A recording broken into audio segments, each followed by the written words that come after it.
మిత్రమా అందరికీ కూడా శుభోదయం అండి. Belated happy Father's Day. అందరి నాన్నలకి ఫాదర్స్ డే శుభాకాంక్షలు అండి. ఇంటికి పెద్ద నాన్న మంచిగా ఉంటేనే ఆ కుటుంబం అనేటువంటిది చాలా బాగుంటుంది. ఇదిగోండి ఈరోజైతే పూజ ఈ విధంగా చేశాను. దేవుడికి అయితే నివేదనగా మిశ్రీ పెడతాను.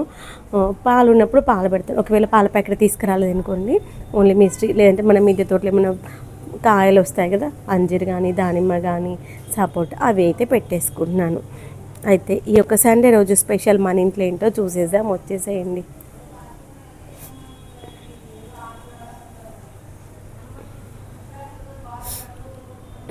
మార్నింగ్ అయితే దోశ చేశాను, రాగి దోశ. తర్వాత లంచ్లోకి అయితే బిర్యానీ చేశాను అనమాట. సండే వచ్చింది అంటే మనము బిర్యానీ లేదంటే కర్రీ, చికెన్, మటన్ ఏదో ఒకటి చేసుకుంటూ ఉంటాం కదా.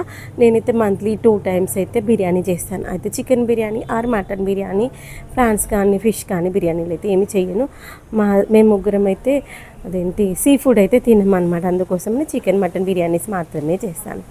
అయితే ఈరోజు మన ఇంట్లో బిర్యానీ ఈజీగా చేసుకోవచ్చు అనమాట. బిర్యానీ అంటే అమ్మో అనిపిస్తుంది, ఈజీ. మనం ఫస్ట్ నాన్ వెజ్ చికెన్ అయితే మటన్ అయితే ఏదైతే అది నీట్గా కడిగేసుకొని మ్యారినేషన్ చేసేసుకొని పెట్టేసుకొని బియ్యం కడిగేసుకున్నాం అనుకోండి. మనము చికెన్ ఎంత క్వాంటిటీ తీసుకున్నామో అంతే బియ్యం తీసుకుని 2 మంచి నీట్గా నానబెట్టేసుకున్నాం అనుకోండి. తర్వాత తాలింపు వేసేసుకోవాలి. అది తాలింపు అయ్యే లోపల ఇక్కడ మనము రైస్ పెట్టేసుకున్నాం అనుకోండి, ఈజీగా అయిపోతుంది. చూసారా, మనకు ఒక 1/2 hourలో యమ్మీగా ఉన్నటువంటి బిర్యానీ అయితే రెడీ అయిపోయింది.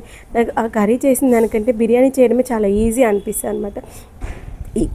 ఇంట్లో చేసుకుంటే ఆ యొక్క ఫీల్ వేరుగా ఉంటుంది. మనకు నచ్చిన ఫ్లేవర్లో చేసుకోవచ్చు. కారం